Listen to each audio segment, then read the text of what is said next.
Jones. Oh, and the ball's been lost and the French have picked it up. And the heroism comes to nothing. Cette demi-finale avait été particulière parce que leur capitaine avait pris un carton rouge assez rapidement et quand on commence à être qu'à 14 assez rapidement dans un match, ça peut être quitte ou double. Ça peut soit l'équipe adverse peut se dire le match on va le gagner parce qu'ils sont à 14 et l'équipe qui est à 14 va se dire on n'a rien à gagner, on n'a rien à perdre, on va tout donner. Donc c'est ce qui s'était passé un peu ce jour-là et heureusement ça avait souri pour nous, mais on n'était pas passé loin de la correctionnelle. Forcément, quand on est 24e, on prend toujours un peu plus de recul et beaucoup moins de pression. Donc voilà, on avait senti les joueurs monter d'un cran et je me rappelle du match également. J'ai quelques flashs du match où c'est vrai que contre les Gallois, cette demi-finale, il y a ce moment assez tragique et assez important dans le match où Sam Wolverton retourne Vincent Clerc.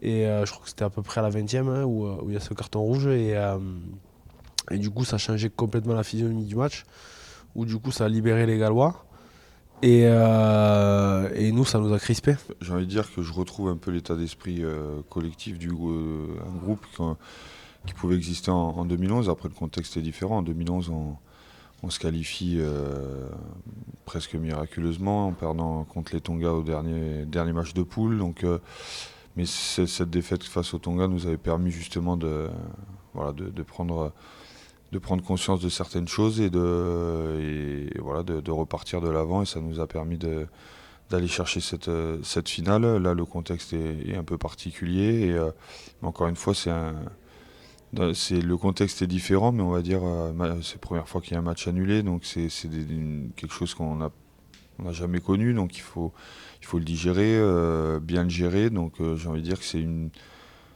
il y a un côté positif, c'est qu'on ne perd pas d'énergie, on ne risque pas la blessure, mais il y a un côté aussi où c'est un match en moins pour construire de la confiance, des repères. Donc on peut y trouver quelques similitudes et ça va être à nous, le groupe et les joueurs, de se resserrer autour de ça pour faire le meilleur match possible et un beau parcours. C'est tellement loin, mais pour moi ça fait partie de mon histoire. Et ça fait partie de mon expérience, donc forcément leur équipe a été beaucoup modifiée, mais je crois que certains joueurs y étaient déjà, et Warren Gatland y était également. Donc voilà, il y a des similitudes aussi avec ce qui s'est passé depuis 8 ans. Et j'espère que l'issue sera favorable et sera de la même sorte. On a une histoire un peu particulière contre eux, on les bat très rarement, mais en même temps on n'a jamais été dépassé totalement par cette équipe, mais c'est vrai. Et puis les scénarios des dernières années est assez particulier. Il y a 3 ans, je crois, on gagne après 100 minutes. L'année suivante, j'y suis pas, mais on doit le gagner ce match au Pays de Galles. Puis sur quelques faits de match, ça bascule pas dans notre faveur. Et bon, le dernier tournoi avec une mi-temps quasi parfaite et cette défaite au bout. Donc c'est vrai que c'est à chaque fois des matchs assez intense, assez particulier. Il y a des signaux positifs par rapport aux dernières confrontations qu'on a eues contre eux. Maintenant, on sait que face à cette équipe, surtout le Pays de Galles, ça dure.